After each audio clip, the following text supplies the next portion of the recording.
Good morning, everyone. And we got stuff flying around here. Steve leaves. They're going to try new things here, make us look bad. So Steve looks good. And I have become your humble host. I'm always humble. I'm Dale Hellestrae. This is Uncle Lou, who made a very, very nice gesture and came in early on his Thursday. Good morning, Lou. How are you? I'm doing great, Dale. I'm always tickled to be here today on the extended platform. Yes. Should be great. Knowing that I was coming, I actually undertook a little due diligence, and I watched the second half of that basketball game last night, which, it's the final. Right. So I'm somewhat interested to see how it looked and how it played out, and I'll tell you what was it, 6 minutes left? It's all San Antonio. Next thing you know, the Knicks win game one. A very interesting game, and I've listened to the VSiN people talk about it this morning on the radio, so I'm here to talk about it with you because I actually watched and have an opinion or two. We got that. We got the College World Series. We got the fight game. We got football. When don't you have football? It's like we always get worried as talk show hosts. Come June, July, gosh, it kind of slows down once basketball's over. How many times can you talk about the Diamondbacks on a Tuesday night game and all that? But, the football tends to keep you talking about them, whether it's mistakes players make, trades that are going down, all those things. So we get into that. I got to take you behind the scenes a little bit. I reached out to Lou over the this past weekend, said, hey, Steve's got prior engagement. You mind coming in a little bit early? I'll come in and do it because it was either that or we go dark. Lou was kind enough to come in and say, I will come in early. His text said, I'll be there about 8:05. You said I can be there by 8:05. I said if I'm 5 minutes late, don't stress. Right. Knowing that I haven't been 5 minutes late for anything since I was born. So he said, by the way, that 5 minutes late is Bill Parcells' time, meaning I'm going to be 10 minutes early. And we started off our morning with me pulling into my covered parking space and some renegade truck racing to pull up in front of me so I can't get into my covered spot. And that's how we started our day with Uncle Lou messing with me this morning. I'm a practical joker. I love to jack with my friends. Yes. However, because Dale and I, we're friends and friendly, but he hasn't been to my house nor I his, and that's not what this is about. Yeah. But I wasn't going to take the parking spot. I wanted him to see me in it and then pull aside. So now he knows I'm just a lighthearted guy, likes to have fun.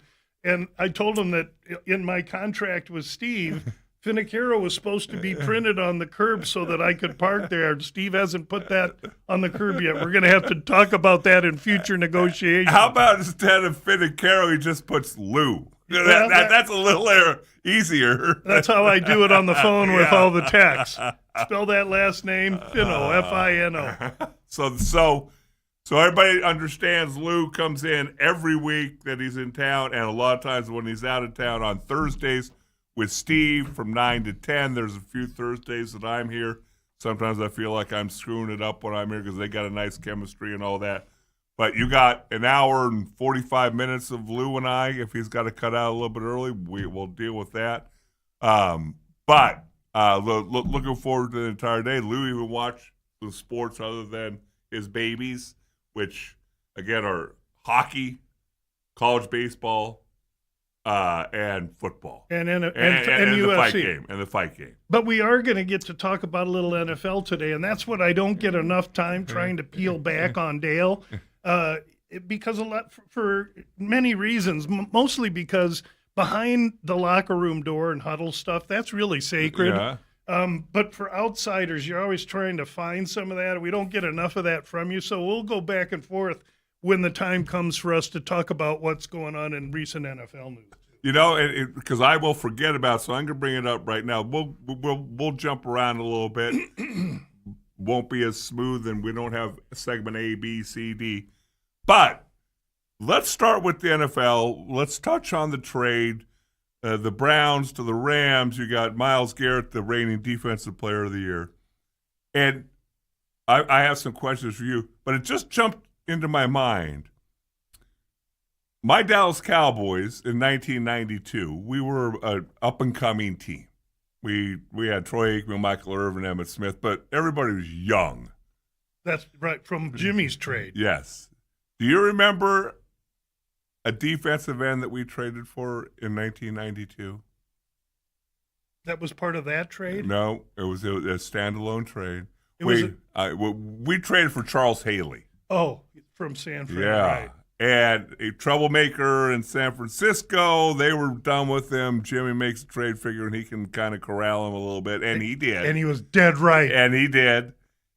And Troy Aikman, Michael Irvin, Emmitt Smith, all those guys would say, we don't win a Super Bowl if we don't have Charles Haley on our defense. I've heard that, yes. Because he was a difference maker. And before we get into the Myles Garrett, because I've got so many thoughts about it. I love what the Rams did. I love you're 2 plays away from going to the Super Bowl. Hey, that's not good enough. Where 98% of teams are going to go, gosh, we're so close. We can run it back. We don't have to do anything different. And no, we're going to try and get better. That's awesome, whether it works or not. Cornerback, rush end, and we've talked about the importance of those positions. Yes. And so when we talk about doing that trade, when Charles Haley came to the Cowboys, because my question to you before we get into the particulars of it was when you see that, and I know you're not a fan. You might be a fan of a couple little teams, maybe at University of Arizona and things like that. But not even. But when you see a trade like that, I'm always curious, what does that do when you're trying to handicap the season? And you're not making any picks right now, but you see arguably the best defensive player in the league at a very premium position get traded to the Rams. What initially goes through your mind or the minds of gamblers? What went through my mind? Number one, Rams are looking at right now, and Cleveland's looking to build. That's the initial thought. Thought two, the Rams are getting a guy past his prime. Maybe has another prime year, but he's 30-some, and he's had a lot of work in the NFL before him. So they got 2 or 3 years with him, but they're only counting on one. Now you got Donald talking about coming out. The layer number 3 is the photo I saw of what's the player's name from the Browns? Myles Garrett. Myles Garrett. They showed a photo of him. There's never been a defensive end in the history of the NFL that looks like that guy. Yeah.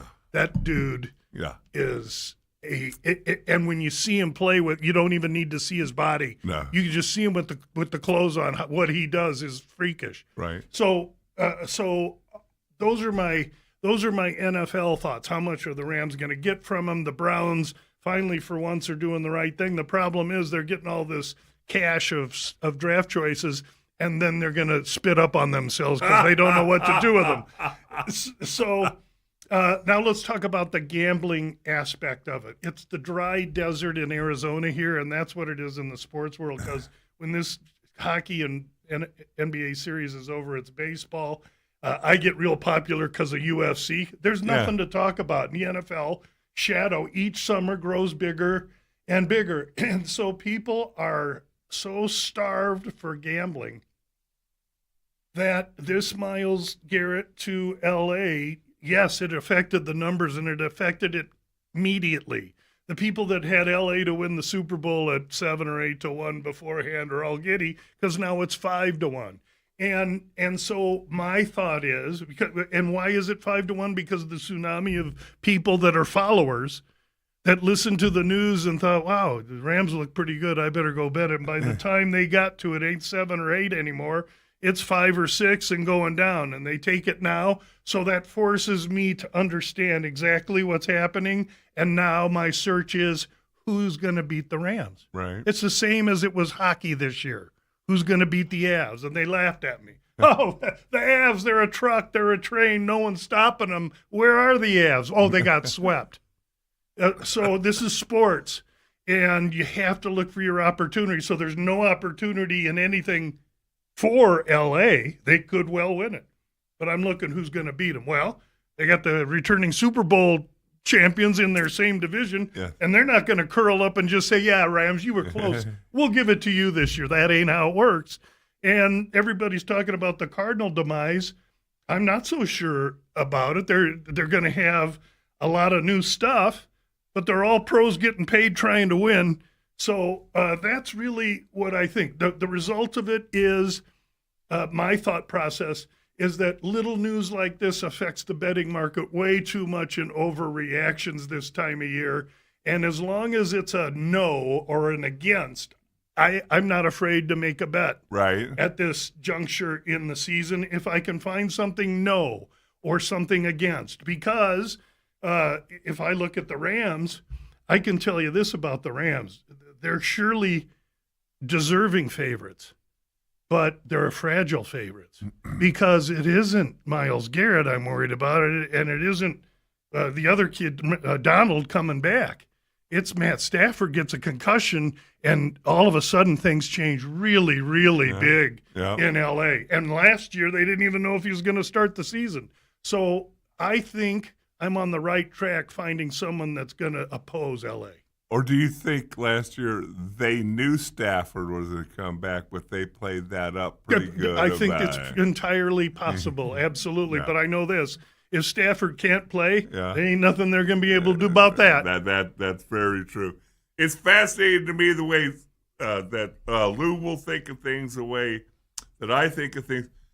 Let's talk about the division that the Cardinals are in. Obviously, the Cardinals are the local team, unfortunately. I mean, I think you can throw Cardinals, Browns, Jets into a blender and press frappe, and it'll all come out the same. And get nausea. It'll make you sick when you try and drink it. Here's the thing about the NFC West, and it goes through cycles, and it's been the NFC North in the past. It's been the AFC East in the past. So it's cyclical, but last year, this year, probably next year, it's going to be the NFC West because of Seattle, because of the Rams. And don't forget about San Francisco. They won double-digit games last year, losing everybody to injury, which usually doesn't happen 2 years in a row when you're talking about it. Usually spread, doesn't. You know? They've had some terrible luck with that. And then you wore their colors today, the local team, the Cardinals. The thing I can't get over, Lou, is, and I keep saying this to myself, and I'll say it to anybody who listens, the Cardinals finished last in the division. They finished 9 games out of third place. Not second place, not, this is not like you're in baseball, you're 9 games behind the leader. There's a gap. 9 games behind the third place team. And they make the coaching change and all that. And while the Rams, who are a couple plays away from going to the Super Bowl last year, are looking at ways to make their team better and get Myles Garrett to come out to L.A., the Cardinals are sitting here with their backup quarterback, or their, I guess now starting quarterback, who won 1 game last year, went 1-11, holding out for more money. Just the talk about it from your mind, the organizational positions that these two teams are in right now. Because that's the thing, the stark raving madness of, you won 3 games last year. This quarterback won 1, and he's holding out for more money, which he has every right to do. But that's the way this organization operates. And then you got the other team who went to Seattle, almost made it to the Super Bowl, and they're getting better. Your thoughts? Well, first of all, each of those teams, LA and Arizona, are starting at way different points. From the player's perspective, I don't blame Brissett a bit. I think he earned it. And he didn't start the whole season, by the way. He only started a few games at the end. From what I saw, he's the best option they have.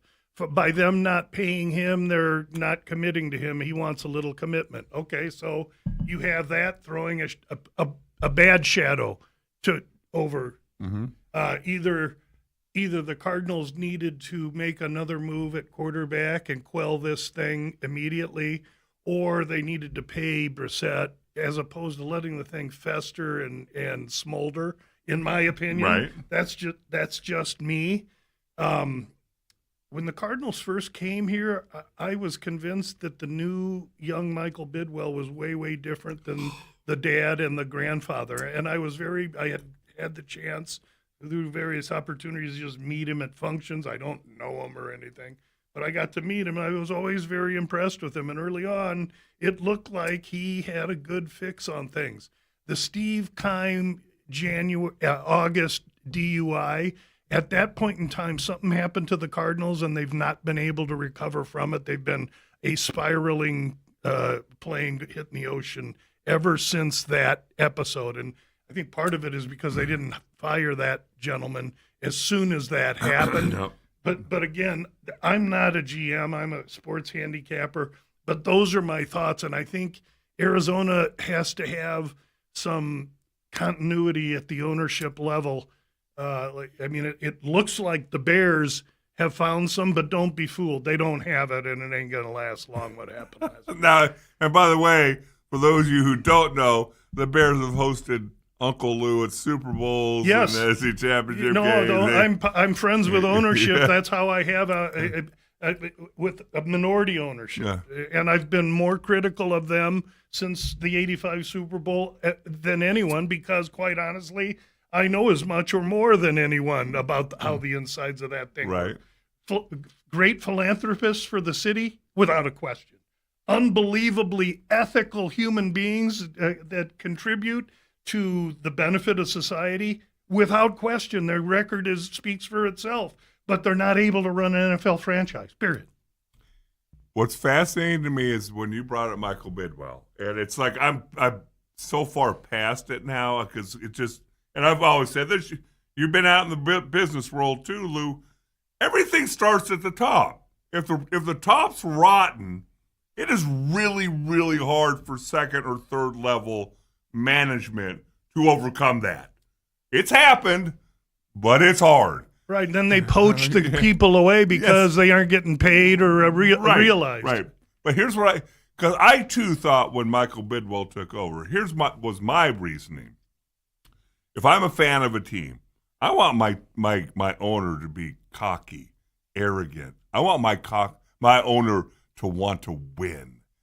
And I thought for sure Michael Bidwell would be that guy. He wants to walk into Ocean Club.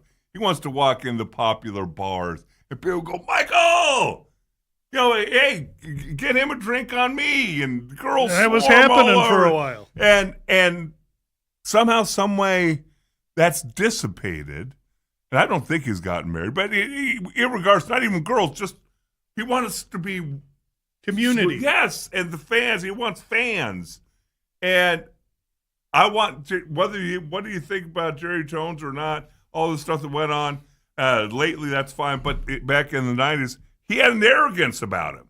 And he was cocky. A swagger. But he wanted to win. And that's all I want from my owner. And it just does not seem like in the last 5, 6, 7 years that this is a serious franchise. And I guess you could probably just say it's easy as, well, they've tried to get quarterbacks in here, taken a couple in the top 10, whether it be Rosen or Murray or whatever, and they just haven't worked out. So is that a talent evaluation, whatever? But it's sad to me for those people who want so bad in the Valley to like the Cardinals and be fans of something. And I'm sorry, you can't just trot out 3-win teams now in 17-game schedules and expect people to keep showing up. Yeah, it'll be. I don't look at it from the fan point of view. Right. So this is all refreshing and new. It all makes total sense to me. I would. Can I shed any positive light on things? The only thing I can say, again, just like I'm looking at L.A., I think the opposite when I look at Arizona is, the Cleveland and the Jets aren't great company. They sure don't have to do much to rise from that, and so I'm going to be looking for any way to find some rays of sunshine in the Cardinals when I do my research in July. When my research is done, I'll tell you if I found anything. Well, you might have to spend extra time on that. Well, we'll see. The good news is it's the first team I'm going to assess alphabetically. You go alphabetically. So tell me this: are you going to change the order of your teams when you're breaking them down and move Chicago from Chicago to Hammond, Indiana? Are you going to go from the C to the H? Since they're moving here, interesting. No, because they'll still call them. They won't be the Hammond Bears. They can't be. No, but for them to move to a cesspool and an area that's really toxic is perfect because that's the city.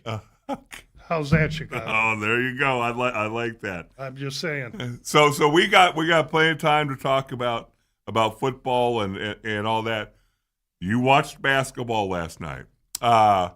Here's what I love about sports. I had last night's game nailed, Lou. For last 3 days since San Antonio clinched and moved on in a 7-game series against the previous champions, Oklahoma City, and the Knicks are sitting at home for 10 days. I tell anybody who would listen, I've been in those locker rooms where you're going out to practice and the coach says, we're practicing at game speed. All right? Full go, full speed, hitting, tackling, running. It's not ever game speed when you practice. You can't. You can't duplicate 80,000 fans. You can't duplicate, this is going to be on tape. You can't duplicate the importance of it. None of that you get ready for 17 times a year. It's like, I've heard other people say it better than I could have ever said it, but I use it now. You don't pay me to play in the game. You pay me for the off season and the weeks of practice. Yes. The games are free. They're fun. Because I enjoy the snot out of getting up on a Sunday morning and hitting your routine. Work. Yes. But I had so here's New York sitting at home for 10 days. They clinched. They swept the previous team, and San Antonio played till Saturday. I'm like, there's no way New York wins this first game. There's no way because you can't duplicate that in practice. What the San Antonio Spurs were going through in real games. For 3.5 quarters, you were dead ass right. And sure enough, I was wrong. For 3.5 quarters, you were right. Right. And so, whether it's your conditioning, whether it's, you run sprints in practice, in football, in basketball. Hockey. Yeah, hockey. You don't do it in baseball because every player I see is out of breath. College they do, but not pros. They're all fat. I mean, you hit a double and you see these guys, you gasp. But anyway, that's neither here nor there. Take a little shot at baseball. But you got to tip your hat to the New York Knicks because everybody was saying, how on earth are they going to match up with San Antonio and this freak of a show in Wemby and all these young kids who are powerful and strong and athletic and all that. And that's what they did. They came out and won game 1 in San Antonio. Yeah. Which is refreshing. It's going to be exciting. I think it's going to be a great series, but that was a big win for them last night. Big win for them. 7-game series, however. Yeah.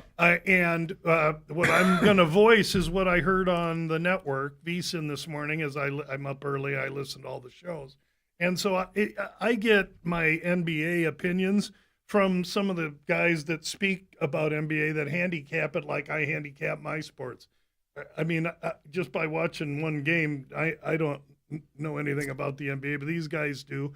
And their sentiments were, yeah, we bet San Antonio at the beginning of the series, and we've already bet them in the series coming back. Really? So they're not daunted by the Knicks. They think if the Knicks were going to win at home in a second game they need, if there's at home in a second game they need, if they do tie it and go back to the Knicks 1-1, then the thing's still close to a pick. Right. Comes back to San Antonio 2-2, however. Now San Antonio's a big favorite. Yeah. So there's plenty of reasons for me to like the strategy of taking the 0-1 team. And in this case, the favored team lost. It's set up perfect to get them as an underdog and maybe consider that. I have to think I might consider that. What's always fascinating to me is, again, I think you get it from the mental part of an athlete. when New York was on the plane flying down to San Antonio to get ready to play these first couple games, if you would have said, you don't have to get on the plane and we'll go go 1-1. You take it. Yep, we'll just wait till game 3 back here go. in New York. That mentality, there's no way. There's a way, but I'm saying there's no way they win game 2. It's hard to overcome what you've done in game 1. Now, just in hockey last series, everyone thought that, but Vegas took a 2-0 lead in Colorado, so it can happen. There's got to be reasons. In Colorado's case, they were decimated by injury, and nobody saw that. In this basketball case, outside of some kids got a bad pinky, I hear. Yeah, right. Yeah, outside of that, everybody's healthy, so it may not come to fruition. We'll see. It's just fascinating, but I get the Knicks. No matter what the coach says, no matter what the owner says, they've accomplished their goal already. Right. They're not going to play nearly as desperate as San Antonio in game 2 because they got the job done already. I think that I tend to think that's the case. And so we'll see how it plays out. You're talking about human nature stuff here. Yes, your mental part, and you are satisfied, and that's the worst part of being an athlete is when you're satisfied. If they want to go 2-0. Yeah. Oh yeah. Yeah. I mean, they want to. Yes. But there's a lot of things I want too. Yes. You want to be 6'4". That's right. Yeah. And svelte with a tennis serve. So it's fascinating. As I said, we're going to jump around this first hour. You brought up hockey. What I heard, and I'm not into hockey nearly as much as you and Steve Harr and all that, I heard it was a collision course, Colorado, Carolina. I heard it at the start of the playoffs, and it was going that way. And then all of a sudden, this little Vegas team, who 9 games before the season ends goes, you know what? We're going to fire our coach. Fire your coach 9 games before the end of the season? Yeah. 9 games. Yes, sir. And they go into the playoffs, and they win a series. They win another series. Now they're going up against the vaunted Colorado Avalanche. Now, again, I don't know about all the injuries. Uh-huh. But I know going into the series, people were still picking Colorado. Oh, yeah. And not only does Vegas beat them, but they sweep them. Mm-hmm. How does that happen? It happens that Colorado in their first series played the Kings, and if you remember, every score was 2-1 or 1-0. Okay. The Kings beat the crap out of the Avs. Physicality. Beat them bloody. Okay. And then the next series they have to go against their division rival, the Minnesota Wild, also a large, fast, heavy team. And Minnesota continued to beat them up. You saw McCollum miss a few games. There were indications that there was cracking on the glass and the ice was getting thin, but nobody really saw it. And then Vegas comes in, who really had an easier path, the Ducks and someone else. And so Vegas comes in heavy with momentum, new coach Tortorella. Should we be surprised they'd fire their coach 8 games left of the season? No, because the Vegas ownership group, this is their 3rd Cup final in 7 years of existence, has proven itself to be aggressive and want to win. Right. And that's what they did. They bring Torts in. You gotta regard him. And now you have Vegas where they are. And I would have told, my position was the 7-day, 6-day rest for Vegas before this series was going to hurt them, especially in game 1. Well, Vegas won game 1 on the road. Oh, by the way, we had Vegas. By the way, that was a win for us. And so my perspective on this series is we're in the Cup Finals. We have Carolina 2-4, and we have Vegas 2-4. So I don't really give a hoot who wins the series. My clients have won 2 units no matter who wins this series. I'm playing it game by game, and game by game so far this year, we stand 39-31 plus 8.5 units, 20% ROI. So I'm not going to change anything that I'm doing right now. We'll be on Vegas again tonight, and that's because they opened at 143. I just checked them this morning. They're 146. and before they drop the puck, because everybody going to be on Carolina because they need the game and everything else, I'm just going to be follow my 39-31 and take Vegas. By the way, I have not made one home team bet this year in hockey. Those are all road Really? bets, every single one. We also have some, besides that cup, we got Stankoven to win the Conn Smythe. He's a star for, we have him 19-1. The goalie for Carolina, who didn't show too well first game. Freddie, we got him at 29-1. We got Hart, the goaltender for Vegas, 75-1. And Marner, who's going to win it should Vegas win the cup, at 12-1. So I've got some Conn Smythe availability here. We're going to hit these games, and road teams are going to continue to outperform home teams. Oh, by the way, road teams, 41-36 so far this year in the NHL playoffs. That's why Uncle Lou bets road teams. And the other reason I bet road teams is because they start out priced at plus 120, and the bookmakers know the day before when they post the line, hey, the people are going to come in on the home team, better put it high. Right. So they put it high, 120. And by the time they drop the puck, it's 130. So it still goes up. That's a tsunami wave of public bets betting where they shouldn't be betting. And so I'm simply going the other way. That's it's fascinating. How I'm going to say this for after the break, so I'm going to give you a chance to think about it for a second. Number one, I need that. How can a coach come in with 9 games left and seemingly change the entire way, the entire direction of the franchise from the first 72 games? And secondly, Steve and I have talked about it. I want to get your thoughts, so I'm giving you a chance to think. Of the 4 major sports, which leader has the most influence over what happens? Football, basketball, hockey, baseball. Which manager/coach has the most influence over winning and losing in a game? Give you a chance to think about that. He's Uncle Lou. I'm Dale Hellestrae. You can see the gears grinding. You can see the gears grinding in Uncle Lou's mind. Take a short break. We'll be right back with more Main Event. Without the star of the show, Steve, what's his last name? Steve McCollum. He'll be back tomorrow, and Lou filling in for him. We'll be right back.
Welcome back.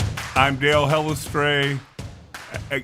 I can't say I can't say 3-time Super Bowl champion Dale Hellestrae. That sounds really weird. I'm Dale Hellestrae. It's the truth, though. That's Uncle Lou, kind enough to come in early today to sit with me and chat about other things besides the fight game, and we'll be into that in the 9 o'clock hour like he always is.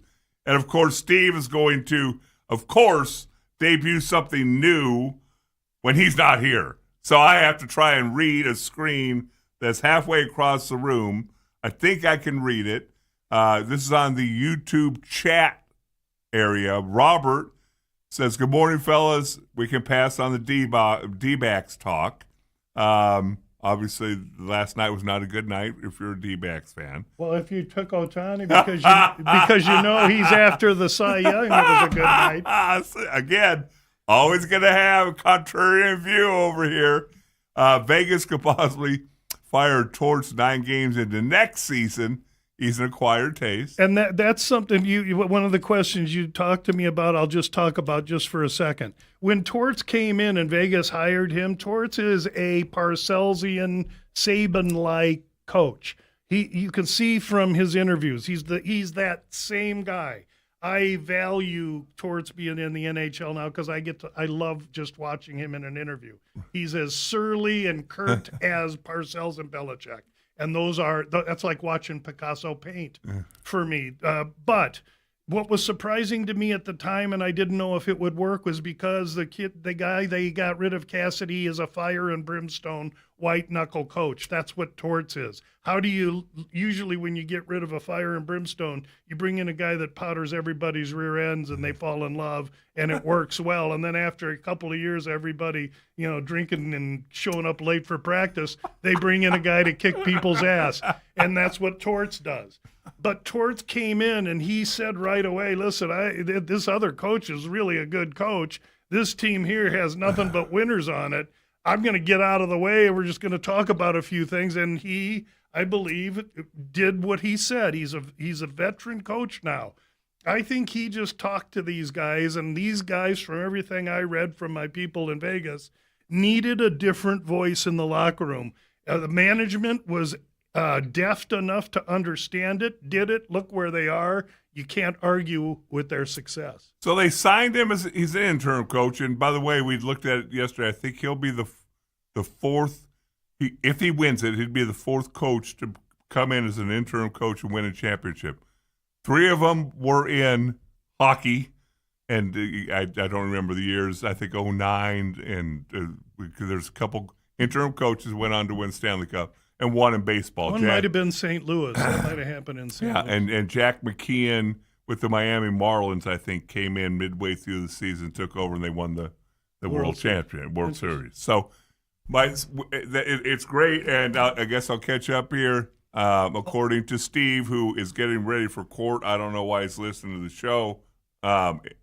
He says Vegas is a plus 136 on DraftKings right now. Right. And that means shop around because they're 146 in a lot of other places. Shop around. Okay. And then he also says, to be fair, he has it on his computer all the time. And I sit over here and look like a knucklehead. So I'm here as the eye candy. That's right. From most shows, I'm just here to look good, and I can talk a little bit. They said that their shirt would be a little lower cut, but I'll look past it. So when we went to the break, yes, sir. And I think it's a fascinating discussion. I was trying to sidestep that question. And you sit down and the 4 major sports. I'm not going to get into soccer or WNBA or anything like that, although WNBA is basketball. The 4 major sports: football, basketball, baseball, hockey. Each of them have a head coach / manager, right. / skipper, whatever you want to call them. They all have one of them. Mm-hmm. And it's a general question because you can say, well, this guy is more important to that team than this guy. But in general, in theory, sure. Which head coach, we'll just say head coach because that covers them all, has more of an influence on the outcome of a game than the other one? To answer that question, influence on the outcome of a game, I have to go basketball. Really? Yeah, I have to because of all the timeouts and the grease board, and there's how much communication there is between coach and team constantly throughout the whole of the game. In football, it's all preparation as well. That's a business pyramid where you ideally have a CFO with coaches that are delegated into certain areas. And the baseball manager is surely important. But as they get away from National League ball and they go to, the Players Union wins and everybody has DH now, then there's a little less managing, and I take some away for that. They do it the night before and they post it. And then what's the other Hockey. sport? And then in hockey, there's some timeouts in hockey and everything. But like Tort says, that's why they have skate outs every morning. They go through what they're going to do. They get themselves mentally ready. I mean, if after 82 games in a season, now you're in the playoffs, you don't know what to do in hockey, you're in big trouble. Right. And all of those managers are important, but none as important to me as that basketball. Okay. And it's fascinating because the way I went football, not only for attitude, but preparation during the week. Oh, sure. Direction of the program, calling certain plays. And for that, I gave football the nod. Basketball and hockey, in my mind, yes, you line up plays and you have plays drawn up out of timeouts, things like that. But by and large, it's the guys playing basketball. Guy sets a screen, yeah, you might have a play drawn up, but I would guess 90% of the time the guy's going to do something depending on what the defender does.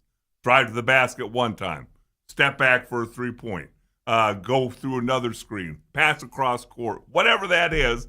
And so I see the players having a lot more say in like the right guard, the quarterback. They're not all of a sudden going to go, well, I'm getting this guy. It's a handoff to Emmitt Smith. No, I'm going to keep it because I think I see something. I'm going to whatever, do something different. You call a play, you run the play, then it comes down to execution. Now, I've been told, and you're a good guy to talk to, that in hockey that there are plays. Oh, absolutely. It does not look like to a novice watcher of hockey that there's any rhyme or reason to what they do. I sit there sometimes and pick my jaw because it's so beautiful. It's so highly improvisational. And that's what you're saying basketball is, and I beg to differ because I think that that coach has to react to what the other coach is doing way more so, and that's what the nickel and dime game in football as well. But no head coach is doing all that like a basketball coach is. His D coordinator, O coordinator, his line coach, defensive back coach, special team coach. And so I see that more business-like, but it's a great subject matter discussion because every answer's right, I think. I was going to say, there's no wrong answer. I don't think there is. No. I don't think there is. I would say in my mind, especially with the way baseball has gone now with DHs, that they're the least. That they'd be the fourth. Yeah, I would agree with that as well. Because obviously, I guess you have some, lay down a bunt or give a steal sign or but or what MLB player can bunt? They give them a cricket bat. They can't get it on the ball. Oh goodness! That's why I'm a college baseball guy. So you're saying NBA first. That's how I feel about it. Again, there's no wrong. And then I'd probably put hockey and football and then baseball. Okay. And I'm not discounting the importance of coaching or preparation in football. Let me ask, if you said this, the only football coaches that you could pick would be Parcells and Belichick, then football would be one. Mm-hmm. Why is that? Because they were different. They were not, they delegated, but not very much. Right. So it's fascinating. Or Jimmy. I don't know enough about Jimmy. Well, that's when I think about it, I played under two really good coaches, two Hall of Fame coaches. Jimmy and Marv. Marv, and completely different styles, right? You could not think of two more opposite people. Yeah, what a great experience that had to be. And Marv is this nice guy, this quiet guy, tells Army stories and war stories. But this is what happened when we were in Buffalo. We worked harder in Buffalo my first couple of years there than I ever did in Dallas. We were there from 7:30 in the morning till 6 o'clock at night. We met and practiced long and practiced again, and we were there forever. We worked hard. Not necessarily smart. Okay. But we worked hard. Okay. And then Marv Levy comes in. All right, midway through the 87 season. Oh, so that was before Marv. Yes. Who was that coach, may I ask? Well, I had I can't remember the first. Kay Stevenson was my rookie coach. Okay. He lasted halfway through. He was a line guy, maybe? Case, he was there the first half of my rookie year. Okay. He gets fired. He gets blown. Went 2-14 my rookie year. The year before I got there, they drafted me. Franchise changer that I am. Of course. We went 2-14 again, and then it takes 28 guys on a football field at once. What is that? 22. Yeah, and so he gets fired, and they hire this next buffoon named Hank Bulla, who was a pretty good defensive coach. Okay. Didn't know his head from his rear end as far as being a head coach and direction of a franchise and all that. He's the only guy I got. The two stories jumped to mind. Number one, and you'll get a kick out of both these. He's the only guy in my life. My name, you can butcher it however you want to. And there's a lot of, okay, I can see where you get that. Okay. Bulla called me Hellestrae. Hellestrae. I said, I don't get that. There's no M. There's no M. Yeah, that's right. You jumble everything A-L-E. else up. Yeah, jumble everything else up. I'm fine. I'll answer to it. Hellestrae, right. Come on, man. And the other thing about Hank Bulla, and this is kind of encompassing of what his coaching tenure was like. We're going to play Tampa in December. We're in Buffalo. We have an indoor practice facility. And we have the stadium where we practice when it's. Don't say it. We're going to Tampa. It's going to be 80 degrees. Don't say it's you're going to be 80 degrees. Outside. We're sitting there on a Wednesday. We go to the bubble. No, we're going outside. It snowed a foot at the stadium during practice, and we're out there. And this guy, what he would do, we'd be there till 6 o'clock at night because he yapped and talked about nonsensical stuff. And he'd always call us up after this practice. But by halfway through the practice, I'm putting your hand down as a lineman, and snow's halfway up your. You're not getting anything done out there. No, except shiver. Yeah. And anyway, he calls us up after. Like, we're all like, send us to the locker room, give us your talk indoors. No, we're out there. He's yapping for about 10, 12 minutes. And somebody, and I never found out who, made a snowball. And what Hank would do would be smoking a cigar while he's talking to us. Somebody made a snowball, did one of these. And it hit him right in the face. Cigar went flying. Did the whole team bust out laughing? Everybody's trying, because he was trying to find out he was going to cut somebody. Oh. And so you're sitting there like you're in first grade trying to not laugh, and your body's shaking. I'm like, that summed up the Hank Bulla. I have to know who did that. Yeah. That dude had some huevos. Yes, he did. And he didn't care. So and he felt like He'd had enough. Oh, it was crazy. And it was so bad under Hank Bulla. Those are the stories we try and get from Dale that we don't often get, and they're just gems. At the end of the year, our last game was a home game. We were 2-13 at that point. Those are those in teams. In Buffalo. And I show up. It's my second year. And I pull in the players' parking lot. There's about 7 trucks that have U-Hauls attached to them. These players had already packed up, came to the game. They're one step out. They're already gone. Now, I had my stuff backed up because I was getting out, but I had no way am I going to bring a U-Haul. That's very funny. Stadium. Yeah, they're going to pack up and get the hell out of there. And then Marv Levy, he coaches into the next year. He gets fired. Marv Levy comes in, and we go from 7:30 to 6 with Hank Bulla to 9 to 3 with Marv Levy. Team meeting was 10 minutes. Organized to the point, boom, businessman. Doop. Meetings, lunch, practice, or walkthrough, practice, done at 3. And guess what? We went to the AFC Championship game in 2 years. Now, we also got Jim Kelly back, which kind of helped. So these years where you were just past Ferguson and not yet to Kelly when that was happening. Right. We had guys like Vince I know who you had a bunch of guys who nobody knows. No.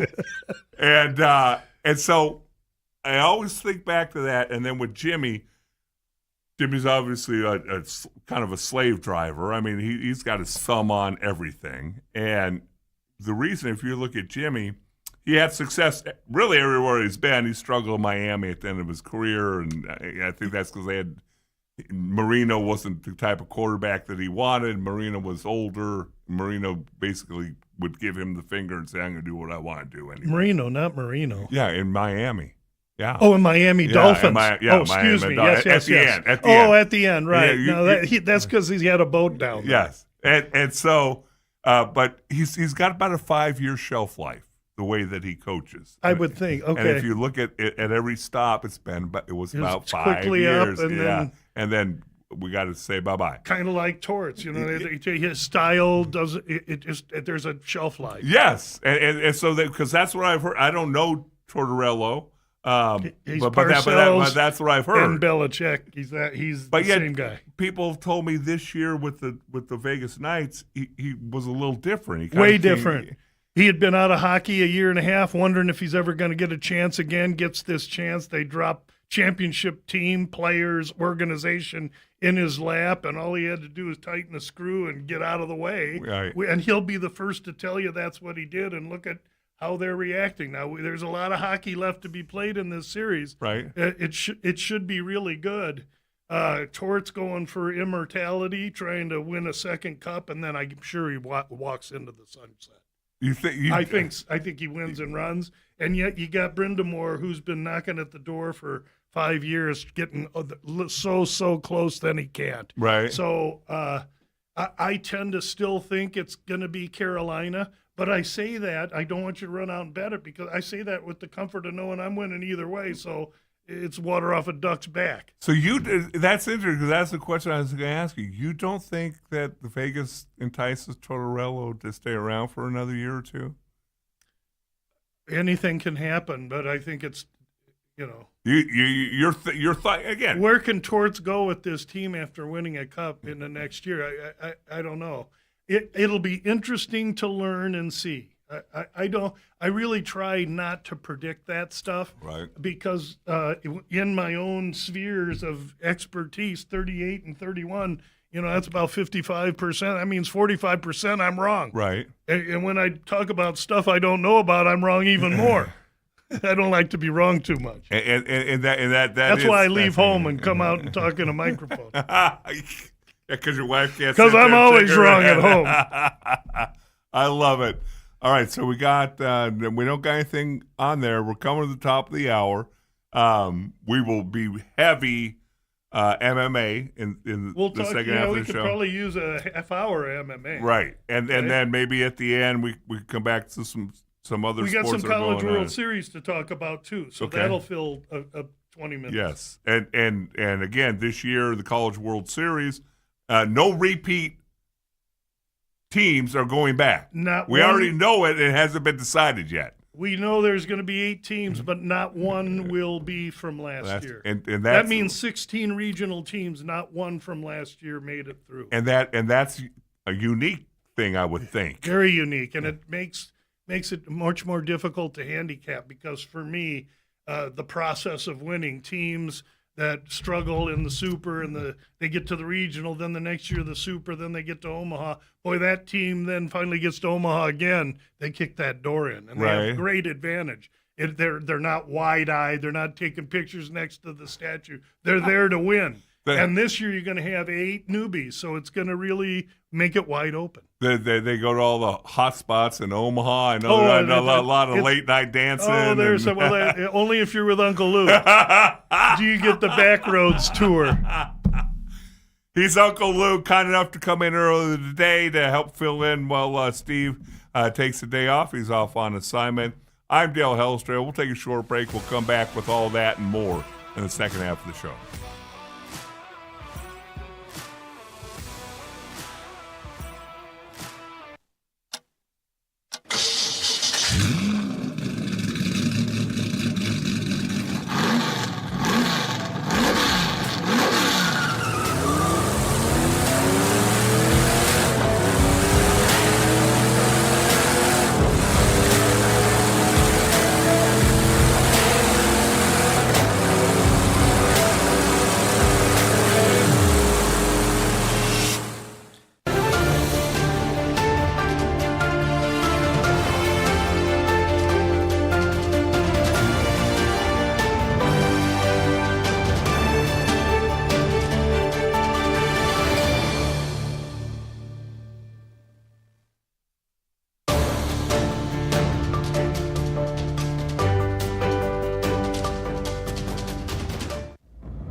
Welcome back, second hour, the main event. I'm Dale Hellestrae, the eye candy of the show. He's Uncle Lou, the brains of the show. Obviously, just look at the screen.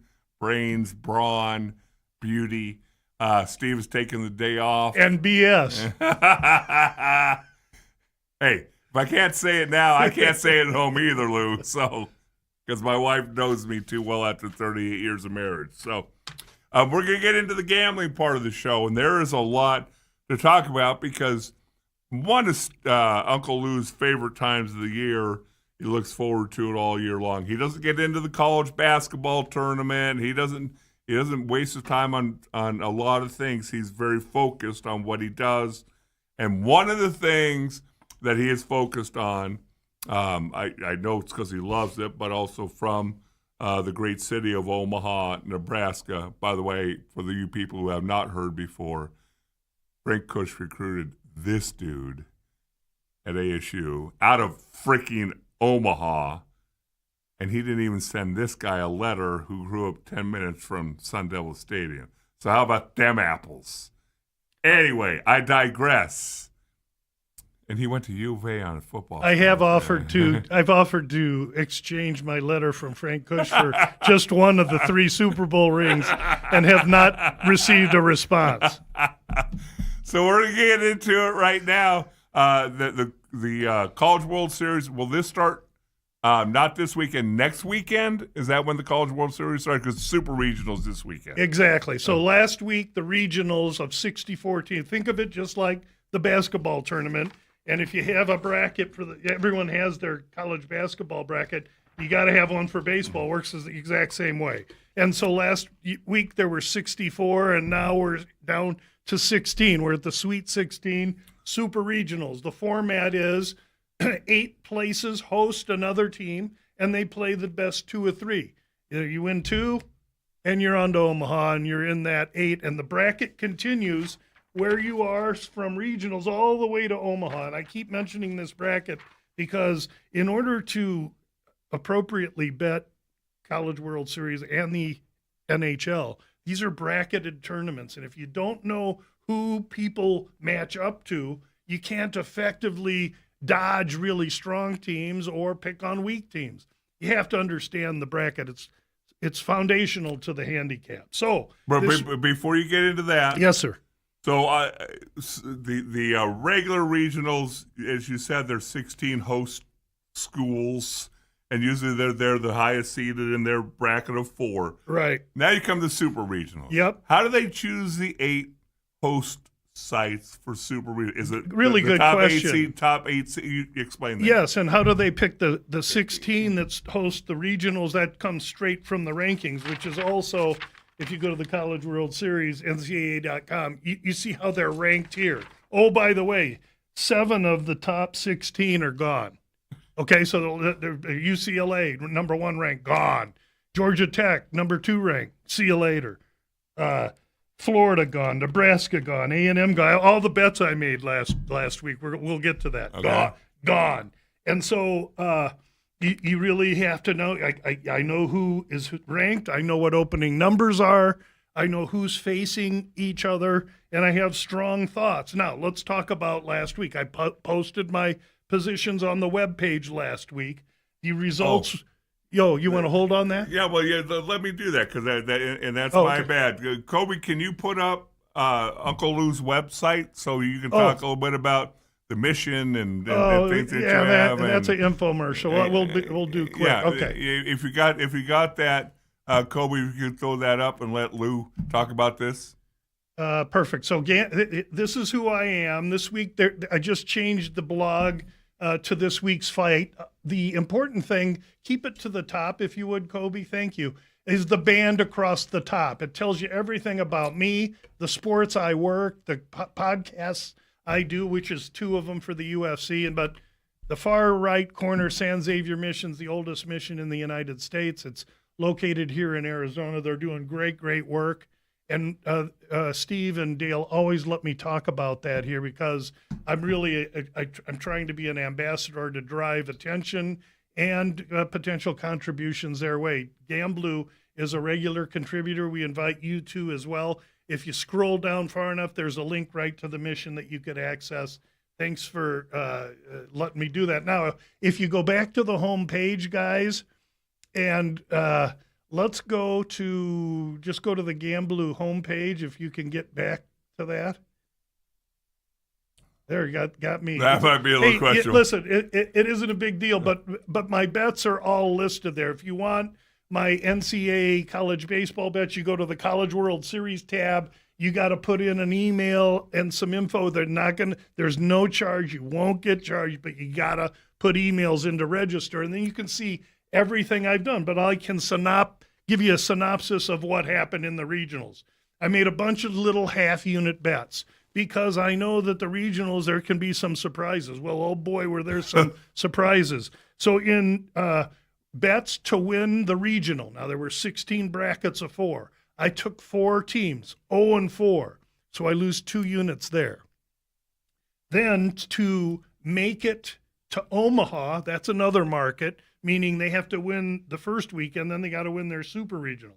I made 4 of those half-unit bets, and I lost 3 of those. Those are gone. So there is, what's that, 1, 2, 3.5 units in those bets that are losers. The one, Mississippi State, is priced the same. They play Georgia in their bracket. Should Mississippi State go to Omaha, I'll win that one. So one of those 8 is still alive. Right. Okay, so I go 0 for 8 there.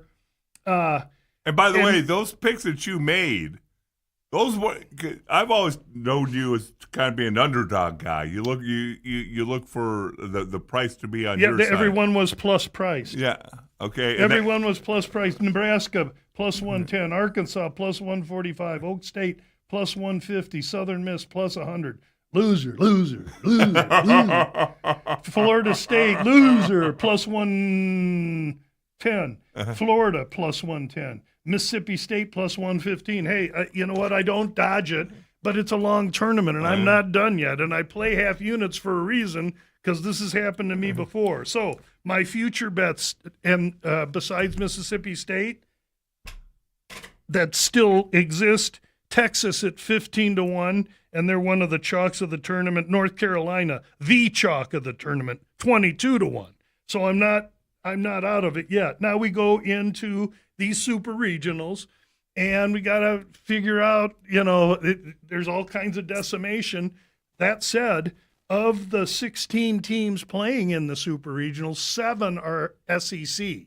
It just so happens that 2 of them play each other. Ole Miss Mississippi State plays Georgia. Ole Miss plays Auburn. So only one can come through that, but 2 SEC teams are going to Omaha for sure. Right. And I've been high on SEC teams. So the super regional round is important. It's coming up. I will probably make 1 or 2 bets to win the super regional, meaning a series bet. Those will come out on Friday morning. They'll go to the Gamblu webpage, and if you put your email in, you can see what those are. I tabulate the results and post them all there. Same thing with hockey. Tonight you'll see a hockey pick. You'll see all my results. Everything's done up to date and accounted for. So the College World Series, let's talk about how that's going to work now, because you got some crazy stuff. Mississippi State and Georgia, 2 of the top teams. Georgia is the top remaining seed left, and Mississippi State 14th. It's a really closely lined game because Georgia's missing a couple players. Georgia plays monster ball. They hit a lot of home runs, and they're hard to deal with, especially in Georgia, because the field isn't huge. Georgia's a team that more than likely gets there, but when they get there, they're not going to have a lot of success there. Why? Because monster ball don't work in Omaha. It sits in a hole, the wind blows in, and if you get there by hitting home runs, you're going to die there. And that's what I predict for Georgia. Mississippi State, on the other hand, has a coach that's been to Omaha plenty. In fact, he played for Creighton when Creighton went to the College World Series 25, 30 years ago when I was young and able to attend those events every year. He's now gone to Mississippi State, brought in pitching. And if Mississippi State can slip Georgia in that first game when those 2 players are out because of suspension, they could win this series. And I'm thinking they can. I'm hoping they do because we got them. But other teams that I think are dangerous, North Carolina plays Southern Cal. Southern Cal has a couple good pitchers, but North Carolina made it to super regionals last year. Arizona came in and pulled the rug out from under them.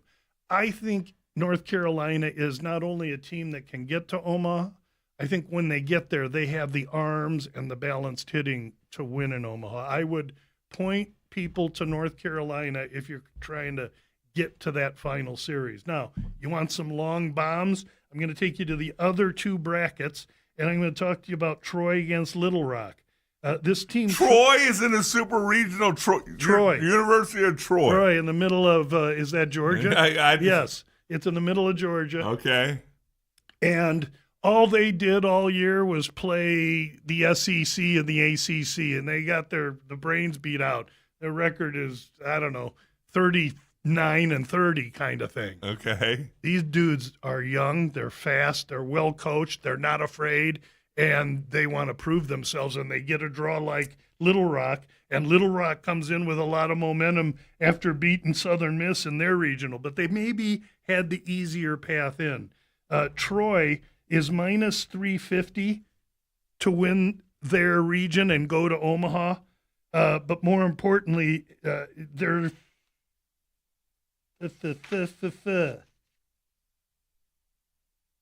45-1 to win it all. I may have to find a way to get involved with Troy, and it may be just a little half-unit bet to win it all because they're in a division. Cal Poly plays West Virginia. Little Rock plays Troy. That's a weak division where West Virginia should skate through. Now, the other consideration in here, I took Troy. The other consideration is West Virginia. West Virginia is 10-1 to win the College World Series. And they're the team in that bracket right there that probably has the best momentum, the best pedigree. They come from ACC. They have the prescription to be very dangerous. And if they get to Omaha, one of 8 teams at 10-1, they could find some success. Well, they also have the best fight song when they win this. They sing that song. And the guy on Friday mornings, I'm on VSiN with Dave Jensen, ex-Vanderbilt pitcher, and Jensen Lewis and Dave Ross on the VSiN network, and Jensen Lewis will be calling the West Virginia Regional on TV. So there's a little plug from my boy Jensen. So West Virginia or Troy, depends your level of risk. Those are pretty live dogs. I think Alabama sets up well in the other top bracket because they have Kansas, Oklahoma, and St. John's, all teams that are kind of surprising to be there, but good, solid teams. St. John's is a basketball school, Lou. Yeah, and that's Alabama's first draw. So Alabama currently priced 16-1 to win the College World Series. I could see, Alabama and West Virginia kind of having an easy way into being one of the final 8 teams. Okay.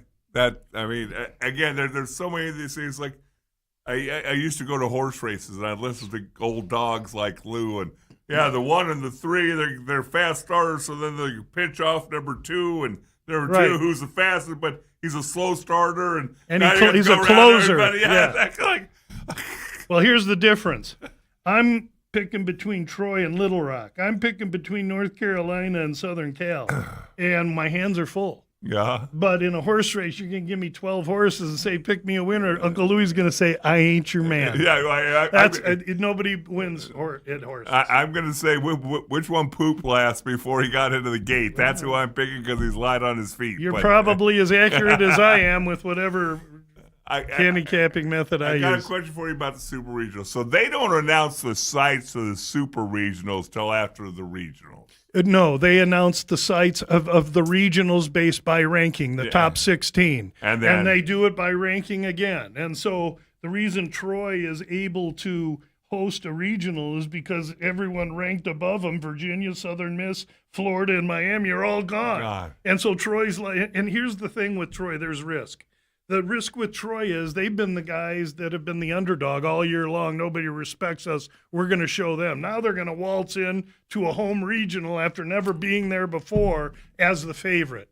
And so for that reason, there's some risk with Troy and Little Rock. I have to steer you, I think, in that bracket to West Virginia, who could be a handful. Okay. 10-1 to win the College World Series. Not a bad price. One other question before we move on to the UFC. It seemed like there are a lot of players who got kicked out of games last weekend. Yes. Is that a problem in your mind? Do you I know the best player in ASU got tossed because threw a helmet or a bat or something. Yeah. Good trend, bad trend, not a trend at all. It just happened last weekend. The trend of the umpires making it about them, and I hate it. Yeah. Okay. I just wondering. Let the kids play. Kid throws a helmet. Get the heck out of here. Come on. In this situation, I got to understand. And it kills Georgia 2 suspensions into this first game. Okay. It just kills them. Right. And I promise you one thing. I've gotten to like a few officials better over the years as I've gotten older, but I would never put any money down to go watch an umpire a game. Or a basketball official a basketball game. But we track umpire results, and there's over-unders, and there's guys that in baseball umpires that they start and they're 65% to the over, right? Or the home team or the road team. I mean, they keep really those stats. The NFL crews, they keep the stats of the NFL crews. That's all analytics driven that you can research. That's crazy. Yeah. All right. So you say it's a good card this week. I'm going to allow you to take it away as your segment. We'll do a few of your favorite fights. We'll take a break, come back, and I don't know if you're going to do it as you and Steve do, kind of move up the card, or if you got 5, 6, 7 fights that you want to talk about. I will allow you to do it the way Uncle Lou would like to do it. Mm-hmm. And unless there's a Smith or a Jones fighting, I don't want to try and pronounce their name. No, I wouldn't worry about that. The only thing I have to get to is all the updated lines, if I may. Well, where is the fight this weekend? This week we're fighting at the UFC Apex. And so when we fight at the UFC Apex, what we got to understand is we're going to be in the smaller cage, which is we're in the smaller cage, 25-foot cage. It's considerably smaller than the 30-foot cage that you have when the UFC travels or does a pay-per-view. Why do they do that? Because the Apex is a small warehouse facility that is owned by the UFC, and a smaller cage allows them to put minimal seating in. Now, they just expanded that UFC facility. It's called the Meta Apex now because they got a big sponsor. They added some seating, but there's still only 150 people go watch those fights. And so the fighters hate it. Yeah. The cards tend to be populated with more obscure fighters and much lighter fighters. In fact, in this fight card, there's 12 bouts. 7 of the 12 are at 120, 115, 125, and 135. So little teeny people going to be fighting. You know what that means? Boredom. A lot of decisions. Go make a sandwich. There's 3 fights at 170 or greater, and it's becoming clear that the Apex facility is going to be used to get guys some contracted fights, put some matchups together. They make great profit, even though the ratings may dip because the fights are not as compelling as numbered events. Or next week, the UFC at the White House is going to be a monster card. And so that's kind of how it goes. And so with more obscure fighters, there can be more questions. There can be more unknown just because you don't know a lot of the fighters. And even that's the case for me. There's a ladies fight, Chavez against Dubin here. I'll watch and take notes because I don't really know a lot about either fighter. In my opinion, I'm tracking about 703 athletes in the UFC right now. That's about 140 too many. There's a lot of talented mixed martial artists that are in the UFC that I don't believe belong, but the UFC has yet to come to me and ask about programming and strategy, and so I'll just sit here and tell you what I think about it. But these Apex cards can be tough. So let's talk about some of the fights on the undercard. By the way, out of 740 fighters, so you're telling me there's a lot of Hellestraes in there that you just don't need to be. I haven't found a Hellestrae just yet, but maybe I'm looking at the year 2038, and there's a Graham Hellestrae. Graham. Oh no, what's Graham's last name? Stockwell. Yeah, there's a Stockwell on the database. Graham will be gently nudged away from Graham's from going to UFC. MIT. He ain't going to no UFC, baby. Okay, so let's talk about a couple fights. Here's one at 125 pounds. Alejandro Costa from Mexico against a guy named Schnell, who's a submission guy from the United States. No real travel here. Mexico is these guys train in Guadalajara, so to get to Vegas, it's easy. There's no big deal here except for that Alejandro Costa is a killer, and Matt Schnell is a nail. Schnell is chinny. He gets knocked out. This fight's only on the card for one reason, for everybody to watch Matt Schnell get completely iced, and that's what's going to happen. Costa's going to annihilate him. Next fight, 205 pounds. You got an Australian kid coming in named Tafa, not very good at all. Talk about nails. And he opens minus 260 in his fight against this Polish kid named Baranowski. This kid Baranowski is, I talked about him here on the show before, and I'm going to be as delicate as I can. He's a short, squat Polish fighter that is unbelievably powerful. Literally, you can hit him in the head with a baseball bat and he'll barely blink. He has a granite beard and he's a highly decorated judo guy. This guy is scary. And when you look at him, it's weird because in the placement of his head, his ears are at his jaws. He looks alien-ish. And you'll know him when you see him if you watch him fight, and you got to stop what you're doing to watch this fight because he's a killer. This dude's a killer. He's 2 or 3-0 in the UFC, and they keep giving him guys to stand in front of him. If I'm tough, I'm running. I mean, I'm running out the door, into the car, and out of the parking lot. This dude is scary, this Baranowski. And anyway, he's gone from an underdog, okay? The other guy opens 260. Oh, no. Now Baranowski's minus 3.25. Well, the market saw that and laughed and said, well, give me as much Baranowski as an underdog as we can because they know one thing, too. He's going to kill this guy.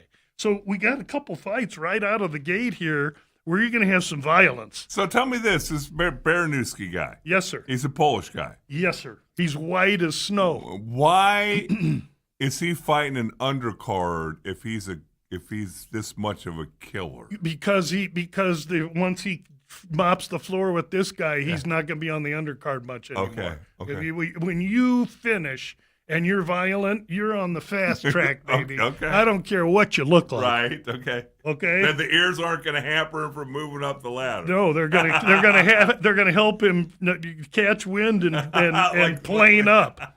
I'm telling you, and they're teeny ears. I'm telling you. You got to watch it to look at the kid. Then you got a ladies' fight: Chelsea Chandler against Beche Cachoeira, a Brazilian brawler that likes long, lean, likes to strike, not much ground game, against a gal who probably ain't going to make weight. This Chelsea Chandler hasn't fought in a while, has trouble making 35, and she's kind of a big, plodding, slow grappler wrestler. And so she's going to be coming like Frankenstein at Cachoeira, and Cachoeira going to be trying to tap and 1-2 her and knee her, etc. Strike her against grappler. If it goes to the ground, Chandler will have advantage, and if it stays standing, Cachoeira could ice her. It'll be interesting to see weigh-ins here. I want to see what Chandler looks like. She hasn't fought in a while. Interesting fight. A lot of this one opened Chandler minus 175. Now she's minus 120. So there's a lot of money coming in on the Brazilian Cachoeira. I'd be interested in Chandler if she comes out early, makes weight, looks good. Maybe. We'll see. Explain real quick to the listeners, because I don't get to listen to you every week, obviously, and I know you talk about it periodically, but we probably have new listeners every week or viewers. Talk about the importance of you watching the weigh-ins and how much importance you put on, hey, the dude just walks out there, it's the weigh-in started at 8 o'clock, at 8:02, you walk out, you weigh in, we're good to go, versus... Those are your professionals. Those are businessmen. Versus walking out at 9:59. Yeah, right, a minute before. Yeah. And then you walk out at 9:59 and you make weight. It's like, okay, this guy's a pro, but he's been fighting his cut all morning, and the other guy's eating bananas and drinking orange juice. He not weighed in at 8:02. Okay. Or they come in at 9:59 and they miss weight by a pound.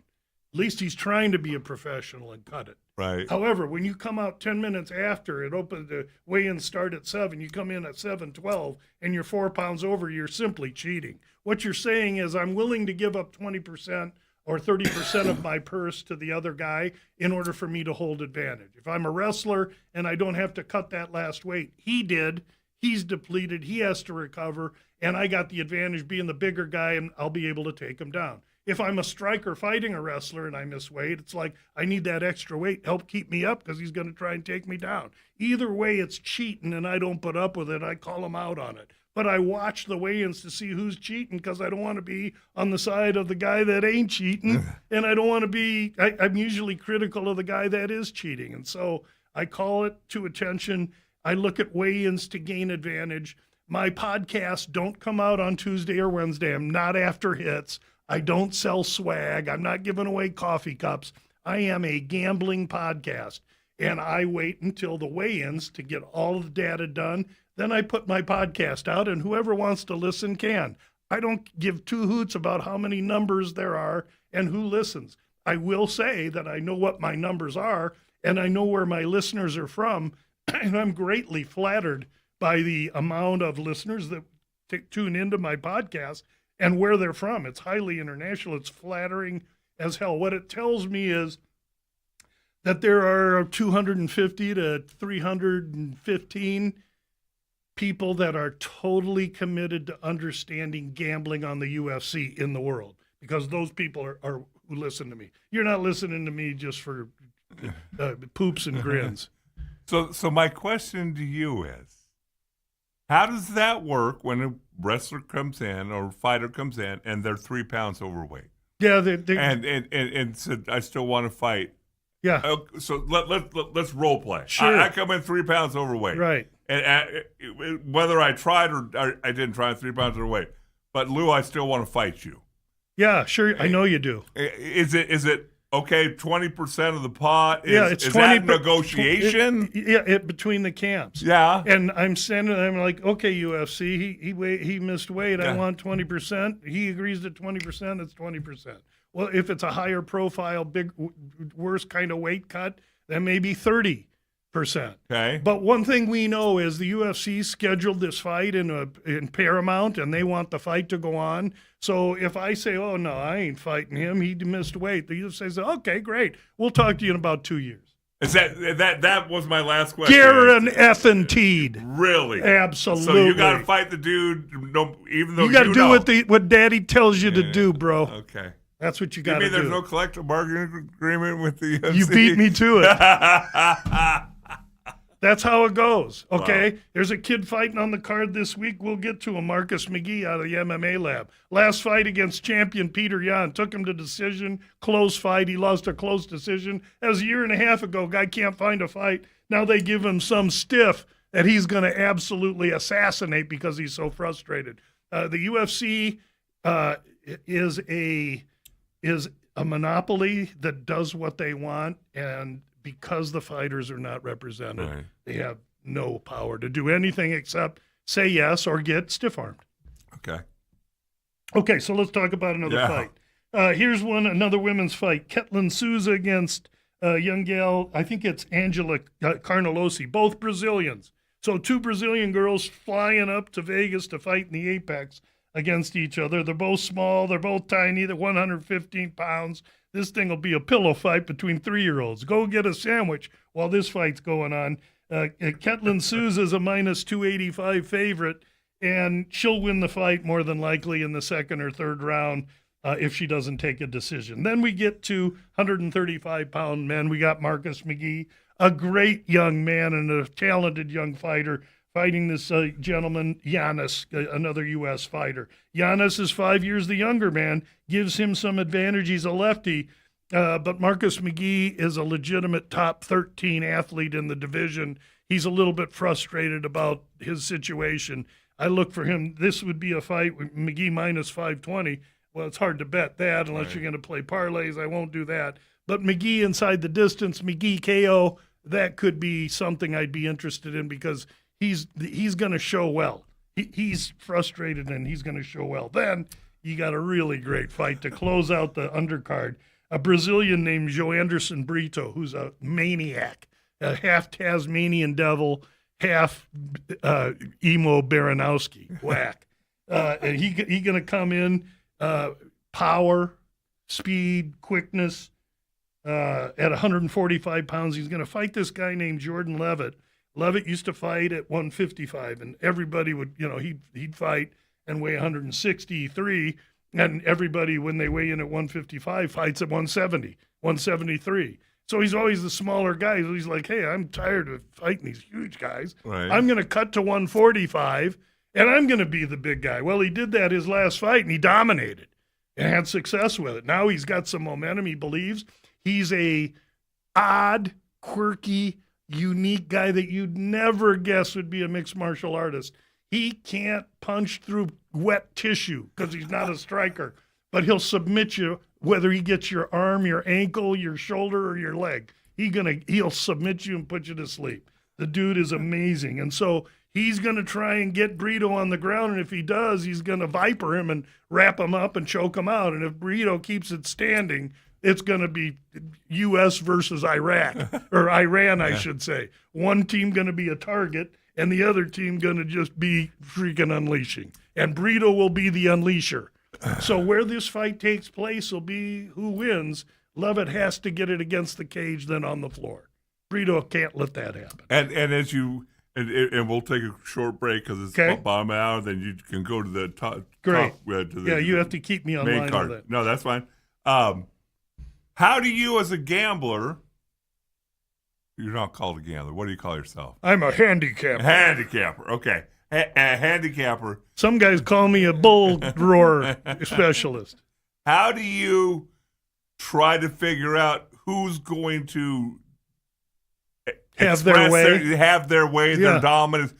How do you decide? Is it going to be on the floor or is it going to be stand up? Yeah, and so the analytics guys, the guys that don't have 40 years in the fight game like me, the best way to learn a lot is to pull analytics, and you can see, well, this guy has 7 strikes a minute, and he has no takedown defense. And this guy has 10 takedowns a minute, but he doesn't strike. So we know that this is what this guy does. And so you can look at the numbers. But the art of handicapping fights is to understand when I get a tall, slim, Iceland submission specialist, and he's fighting a short, fat, squat Ugandan striker, how is that fight going to go? What's my projection for what those two guys have, how they fought, where they come from, how many UFC fights they have, and what's going to happen when they fight? That is what I love to do. That's why I track these guys. That's why I do all this. And every opinion I make here comes as the result of me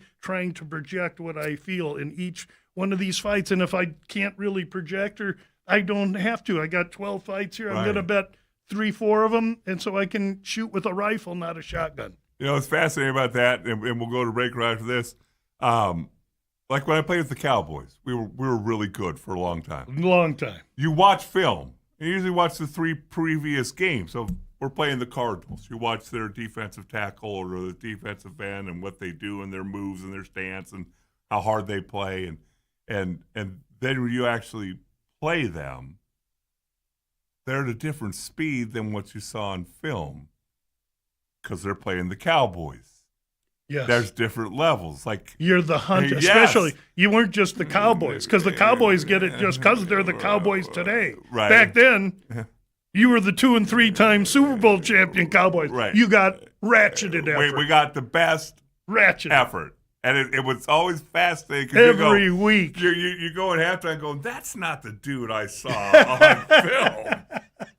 No, because they've been blowing smoke up his rear all week. You better go get that Hellestrae's rear. Yeah, I like it. He's Uncle Lou. We've got the main card to talk about on the other side of this. This is the main event. Let me see here. We got Lou is a prognosticator, according to Rob. I'll live with that. Thanks, Robert. All right. You call him a lot of things. Just don't call him late for dinner. That's right. I'm Dale Hellestrae. He's Uncle Lou. We'll be back with more right after this.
Welcome back, Dale Hellestrae, Uncle Lou. It's the main event. Steve will be back tomorrow morning, 8 o'clock, and I'm sure that the Money Show will be on before that, so make sure you tune back in tomorrow morning. I love, for the first time, I fought having Lou on one of my first radio programs. I'm not much of a gambler. I dabble here and there. And Dave Nash is the first guy. I said, we got to get this guy on here. And this bald-headed guy walks in, and I didn't think he had much of a personality. I thought I rolled in cow manure before I came into the station. I was like, what are we doing with this? We're gonna do a whole half hour with this fly. Yeah. And then I find out he gets recruited by ASU and I don't. And it was over. Yes, it was over. And I don't know. It's been 10, 12, 14 years. Maybe. Could come to love this guy. I love some of his terminology. When he said balsa wood beak one time, that I forgot what I had for breakfast this morning. I still remember balsa wood beak. And he's got all this terminology that is just so entertaining. He knows what he's doing. He's brilliant at it.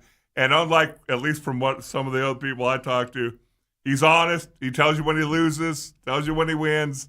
He doesn't just post wins. So that's why we love him. Plus, I'd love to, but there's karma too. Yeah. You know what? If I'm going to go out and vomit everywhere, eventually somebody's going to vomit on me. I just soon keep it real. And I'll tell you another thing. Not a lot of guys will come on and say, yeah, I just went 0-9 in the regional. Right. And the other thing about Lewis, he'll sit here and he can talk. You know, I see some of these guys where I'll flip through the station and the price is plus 145, and I will take Joe and Jim and John, and Lou's got some personality to him, and he's entertaining. Thank you. There's a lot of newbies, a lot of experts. It's funny to watch, and you talk about my vernacular, and I grew up with Muhammad Ali. When I was a sixth grade kid listening on a brand new clock radio to Ali Frazier 1.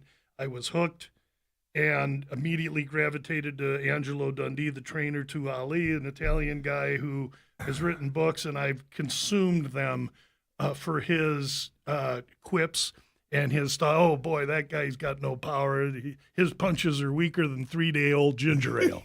That's all Angelo Dundee. And all I try and do as a disciple, and that's me calling myself one, not have earned it, is to try and bring that level of old world fights from the 60s and 70s into today, because I am not your typical mixed martial arts or UFC handicapper. That demographic is 12 to 33, and I'm a little outside that. Believe it or not, okay. I know it's hard to tell on the air. I'm a little outside that age group, but I'll be honest with you. I'm good at what I do, and if I wasn't, I wouldn't be where I am. And so, a lot of times we'll nail these and hit them right on the head. Sometimes, again, I'll come in the next week and think this young man I mentioned, Della Maddalena, a month or 6 weeks ago, this one's still smarting me. I picked him in a fight against Prates, and you would have thought I've never handicapped a fight in my life. I missed this so bad. This Jack Della Maddalena almost wet his pants. He was so scared. And I did wet my pants. When I looked at his face in the first round, I knew I was cooked. So sometimes it can be frustrating, and you don't think about it sometimes, and you win everything, and it's just easy. And sometimes you can't do anything to get one right. It's not easy business. There's a lot of stress, but it's really fun and rewarding. I got two questions for you, because I was out having a few pops with a few of my buddies. This was 2 nights ago. And Frazier, it was the 10th anniversary, I think, of Muhammad Ali passing away. Okay. Recently. And we're talking. Ali Frazier, who were you? Who were you behind? And I distinctly remember being a Frazier guy.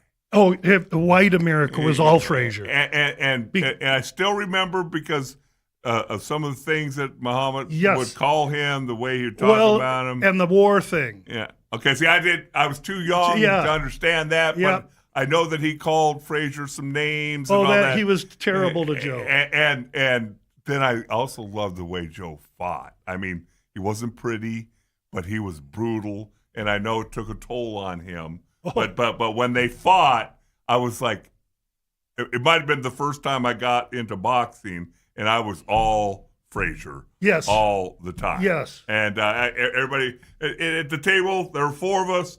I think there were 2 Frazier, 2 Ali. Oh, I'm surprised it was that percentage. Yeah. Ali was threatening at the time. He was Ali as opposed to Cassius Clay. Right. He didn't want his slave name. He wanted his Muslim name. And so there were a lot of undertones. Yeah. And of course, me being the contrarian, I was all Ali. And when Frazier beat him that night, I went to school and they railed me. Did they? Oh, they railed me because I was just telling them, just forget about this fight. Forget about it. It's over. Right. So, you live and learn. But that's where it began. Yeah. And this is where it is, and I owe it all to me. I give all the credit to Ali and Angelo Dundee and Manny Stewart and Ray Arcel and all those old fight boxing guys. And the other thing I know, I'm pretty sure I've never asked you. So you'll bet 3 or 4 of these fights. When something comes in, and I mean you handicap it perfectly. You go, this guy's a ground guy. This guy's a striker. I think the striker is going to take over the guy, and it goes to perfection. Yes. And you win. Yes. Do you enjoy that for a minute? Or you literally turn the page? I got 14 minutes before the next fight. Yeah, I'd answer that like an NFL guy would, and that happened about 3 fights after Della Maddalena. I nailed one. Yeah. And the good news with the UFC is that there's 44, 46 cards a year. And so if I'm down in the dumps, I got a podcast on Sunday. So I'm not down in the dumps long because you got to turn the page and go to next week. Right. Whether you win or lose in NFL, you got to get up for the next game or stay up for the next game.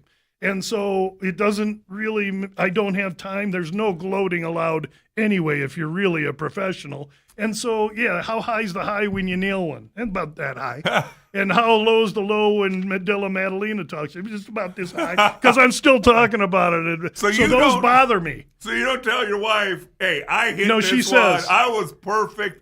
Let's have some champagne, or we're going to open a nice glass of bottle of wine. No, she just says, how'd you do in the fights? And I'm like, I had a good night or I had a bad night. Oh, okay. Okay. Because, I mean, we're marching, man, every week. Bang, bang, bang, bang. So you don't get to enjoy the fruits of your labor. Because the reason high is not as high because you expect to be there. You prepare to win. That's what I do it for. But the low can be unbelievably low because you put in all this work. And, here's some guy over here, his first handicap, he goes 3-0, and I got Jack Della Maddalena. It's like, what the hell is going on? Because I've had people ask this, I've done interviews and things, and I hated to lose it's brutal. More than I enjoyed. That's why you're a champion. Win. That's why you're a champion. And it was never more in stark contrast than when we won our first Super Bowl, 1992 Rose Bowl. Celebrate that night. It was fantastic. As a kid, you dream, you hope, right, you pray. Right. And there we you are. did it. Yeah. And then Emmett holds out. And 3 days later, you're like, oh, we're 6 weeks behind on off-season training, and everybody's coming after us. Now what? And we got to go back to work. Yes. And it's like, no, the loss weeks were way, way, way worse than the win weeks that you're expected to win. That's right. No, you guys did because you're professionals and you prepared to win. Right. And so you do it and then you win another one. Yeah. And this is the NFL, baby. It doesn't happen all the time. That's why guys on the Cardinals or the Browns or the Jets, you got unbelievably pedigreed, winning, world-class athletes, never lost at anything, go to one of those teams and talk about mental struggle. I lost more games my rookie year in Buffalo by the first week in October than I lost in 4 years at SMU. Oh, think of the mental... you're in Buffalo. All right, let's get to the main card. We can come back and talk about that. I love getting Dale in the NFL. Okay, so now we're on the main card. And we got some interesting fights. You got this kid, Bryce Mitchell, who is one of the most unusual dudes ever. He's a farmer from Arkansas. He picks up tractors and pigs and walks around one with one. And he's a 145-pound fighter. He's country strong. He's also less intelligent than a box of hammers. This dude here, and he talks a lot, and he's somewhat controversial. At the end of the day, he's a world-class grappler, but he can get touched. And when he gets touched, he can get wobbled. And he's been brutally knocked out in a couple of fights. He was supposed to fight one guy that fell out. And then they, trying to find him a fighter, they find him this young 23-year-old kid named Santiago Luna from Mexico to come in. And this Mexican's young, inexperienced. Mitchell's older, 31, and quite experienced. So there's a 10-year age gap here, 31 to 21. Normally 10-year age gap, hugely favorable to the younger fighter. In this case, maybe just a little because he's going to be so fast, so powerful, so swift foot that he could confound the 31-year-old. But the 31-year-old Mitchell has been in with a world-class mixed martial arts, has a wealth of experience over him. So there's the interest in the fight.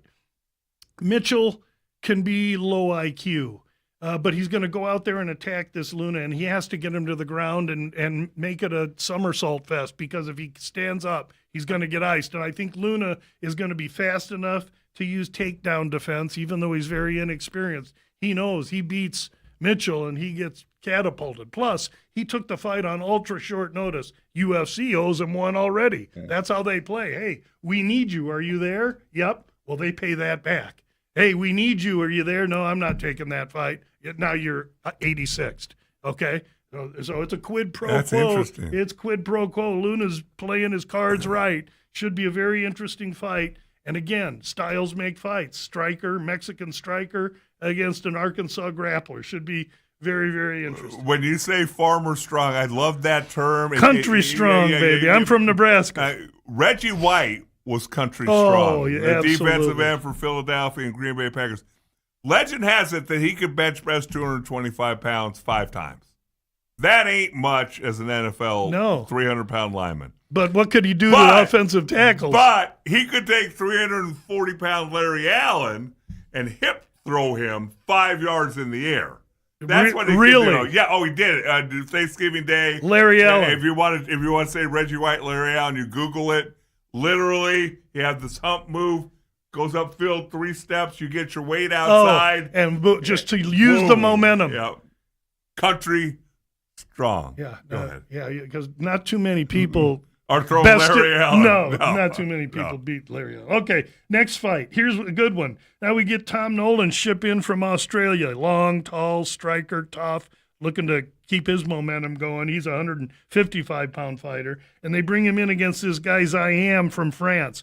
I don't like this Zayam. I don't know why. I've bet with him or against him. Doesn't matter. I lose every time. So I'm not betting this fight because I just don't know. But Zayam has hands, but he's really a good grappler. Nolan wants to keep it on the feet and strike. So this will be an interesting fight. Zayam maybe a little bit more well-rounded. Fight opens Zayam minus 185, take back plus 160 on Nolan. Now Zayam's minus 300. So they're betting him like there's no tomorrow. To me, then, as we know how I play, it would be Nolan or pass. Can I do it? I don't know. Total in the fight's lined at 2.5 rounds. Let's just verify that. And the 2.5 rounds over minus 124.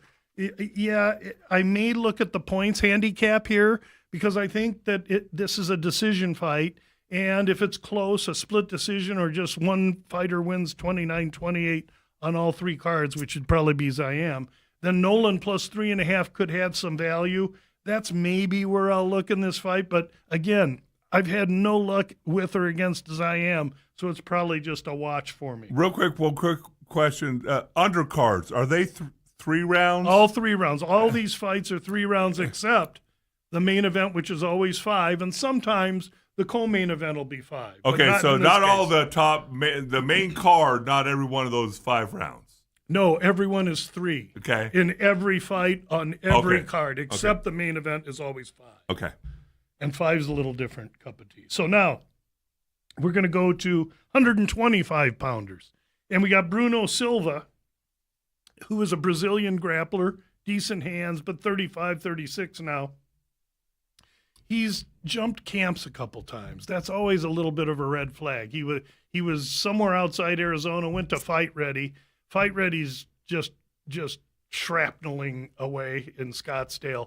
and their fighters are going elsewhere. And he's now at the MMA lab, which is, I'm a very good friend of the MMA lab. Right. So you get to see the guy train and everything, and he's good. He's fighting this skinny little Mexican named Edgar Chairez. Chairez, Mexican kid, so he doesn't have far to travel. Bruno doesn't have far to travel. No real travel here. But Chairez is 30, Bruno's 36. Chairez is 3 inches taller, going to have a 6-inch reach advantage, and he's a striker and he's motivated. I think this is a tall order for Bruno Silva. Silva's a small favorite, minus 120, minus 130. I'm seeing him here at minus 125. You can catch Chairez at a short plus number. I think that might be a interesting proposition to take. Fights are in Vegas. There'll be there's always heavy Mexican crowds in Phoenix and Vegas, and Chairez is Mexican, so he'll have the crowd. So I lean to Chairez there as a short underdog. Explain real quick the jump and camp thing. Do kids jump camp because they don't like the coach? The coach works them too hard. I always go to football, and there's certain players who don't like a coach because he pushes them, and there's certain players who like to play for a player's coach. Yes, player's coach. We know what that means. Yes. I'm just curious, jumping camp, because to me that would be a huge deal as a fighter. Well, again, you got to peel the banana back a little bit. Why they jump in camp? All right, this guy's 35. He went to the wrong place in Phoenix. They're falling apart. Now he's at another. So he's reacting a little bit, okay. You know? And some guys go to 2 or 3 camps over 2 or 3 years because he came from Nebraska and he was fighting a bunch of country wrestling buddies from high school, and he needs better attention. So now he's going to go to Kansas City and step up to a bigger gym. Then he went to Florida, stepped up to a gym with 100 mixed martial artists in it, with every size, shape, and fight specialty. Well, that can't help but develop you then. Okay. So we got to know why they're moving and how they're moving. In this case, at 35 years old, moving gyms is unfortunate, and I just think it's going to be detrimental. Whereas Chairez just going to come in and he's going to be taller, longer. Fights all start on the feet faster, and Chairez is motivated. I kind of like this Chairez kid. I love Mexican fighters. It's kind of my heritage. Okay, so now we're down to main event and co-main event, and these are where I have pretty strong opinions. Co-main event is a guy named Edmund Shabazian. He trains in Las Vegas, so he's right there at home. Long, tall striker. Came into the UFC with all kinds of hope because he was knocking guys the F out. And the problem with him is he can't spell wrestling, and so you take him down and you can have your way with him. So obviously he's been trying to develop wrestling and grappling, which is something that's hard to develop quickly. It takes years to develop that. And if you're going to go in against a guy that's been doing it since he was 8, then you're at a disadvantage. I hated playing football against wrestlers. Yeah, because they totally understood leverage and I hated playing against and how to play below. And they're tough. All they do is run around in rubber suits and train all day. You don't want to fight that guy. No. So anyway, Shabazian is exposed, went off the feet. He's fighting a guy in Jared Allen, who's a world-class grappler, has decent hands, but he gets beat on the feet. Allen don't want to take on Shabazian on the feet. Because Shabazian, they're about the same reach. Shabazian's striking will be a little too much for Allen. Allen has no intention of fighting this fight on the feet. He's going to go out and tackle Shabazian, take him down. He's going to submit him. And I think that'll happen in the second or third round. Allen opens minus 350. I looked today, he's minus 205. There's a little money coming on Shabazian. That's great, making the price on Allen much better for me. So let me just say what we did in the Sneak Teep podcast this week. Okay. 2 weeks ago, we made a release in the Sneak Teep podcast for last week's card where we gave Pavlovich minus 600, Song Yadong minus 600, and Alex Pereira in the White House card as a parlay. Well, we won the first 2 legs. We now hold Pereira for 2 units to win 3.4 units. All right? And he's a pick'em. So we got a guy at plus 160 that's a pick'em. Isn't that fun? Sure is. Let's make it funner. We're going to take Allen minus the 205, and we're going to parlay him with Gane. Gane? Who's Gane fighting? Pereira! What's Allen and Gane? Well, that's plus 180. 2 units wins us 360 in that one. If Allen wins this fight Saturday, we're going to walk into the White House card with one guy to win 3.4 and the other guy for 1 unit and the other guy with 1 unit to win 3.6. The way I look at it, I either won 2.4 or 3.6. I either won 2.4 if one guy wins, or I won 2.6 if the other guy wins.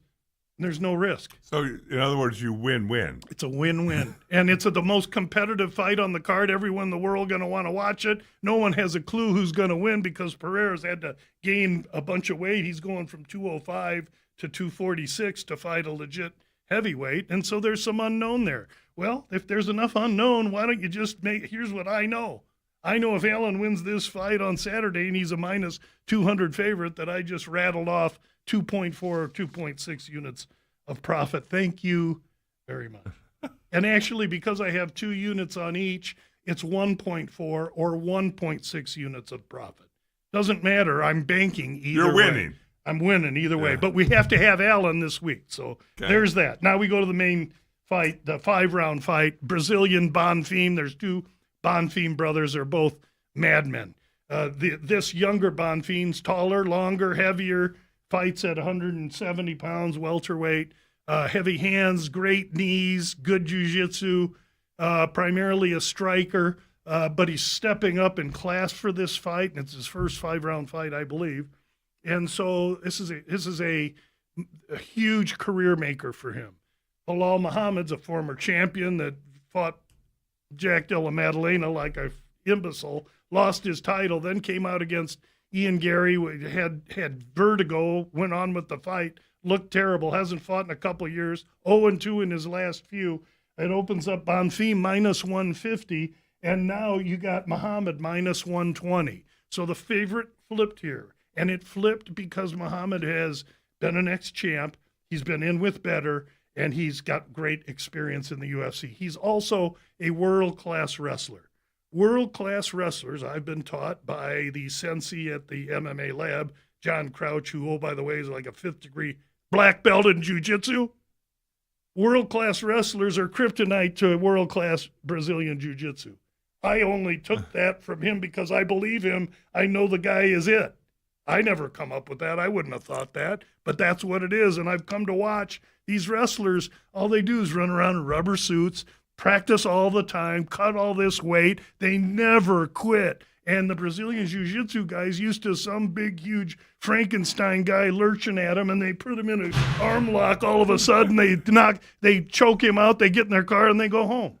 But when they're in a real fight for 10, 12, 15 rounds and they know the other guy ain't going away, they curl up.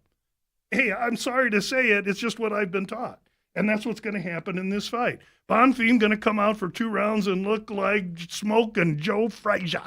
He's going to be throwing and punching, and Muhammad is going to be trying to take him down, wrestle him, get in close, take him against the fence, and force him to use all his energy, keeping Muhammad off of him as opposed to being in distance, lighten him up.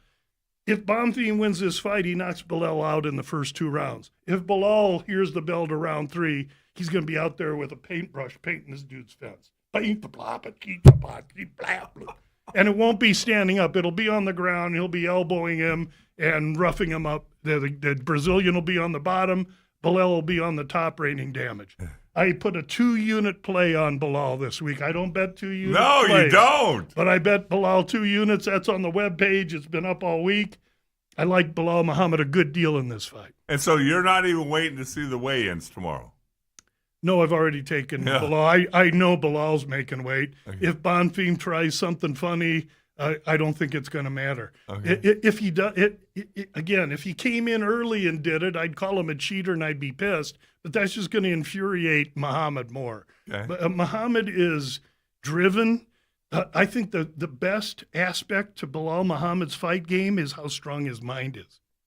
That's scary. Oh yeah. Oh yeah. The mind Is a terrible thing to it's waste. a terrible thing to waste. But if you got the mind, He's got it, and that's the biggest edge in this fight is the mentality between these two.